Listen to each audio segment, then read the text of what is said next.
morning, I'm Pastor Randall Knighton, and this week in Christianity we call this Holy Week, as we look at the journey to the cross of Jesus Christ. Yesterday we spoke about Palm Sunday and the significance of Jesus' triumphal entry into Jerusalem. But today on this Monday, we want to look at one of the encounters that Jesus had on that Monday after his entry into Jerusalem. It's very important this week as we come to you each and every day with a devotional that will highlight some of the things that happened during Holy Week so that we can remain focused this week on Christ and not Corona. Make sure you're taking your necessary precautions for the coronavirus. However, let's keep our focus and our faith in Jesus Christ. So let's look today at what our devotional will come from. Luke chapter 19, verses 45 and 46. In the New King James Version, it says it this way. Then he went into the temple and began to drive out those who bought and sold in it, saying to them, "It is written, my house is a house of prayer, but you have made it a den of thieves."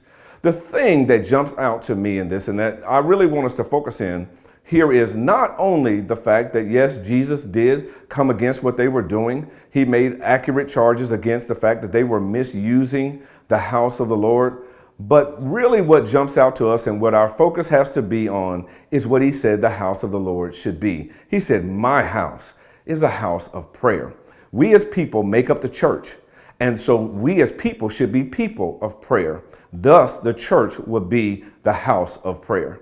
Let's make sure that we understand that the purpose of the church is to be the ones who are standing in the gap for people, communicating, petitioning, and listening to the Lord. The church is not a place for your chaos and confusion, not a place for your agendas, not a place for you to exercise any authority that you may think you have. No, the church should be a house of prayer. If the people of God aren't praying, then we are really in trouble. One of the things that the church should be is a place of what I like to call a place of help, hope, and healing.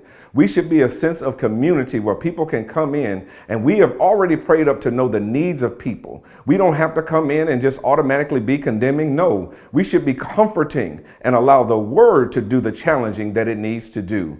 As people of God, are we praying enough? On this Holy Week, let's make sure that we're focusing in on our prayer time and being what the church is supposed to be according to Jesus's words.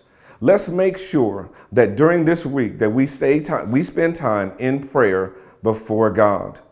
So I'm going to challenge each and every one of you, as I did to the members of Spirit of God Christian Church on March the 15th. If the coronavirus's cure were to come from your prayers, would we be able to count on you? Hopefully we can.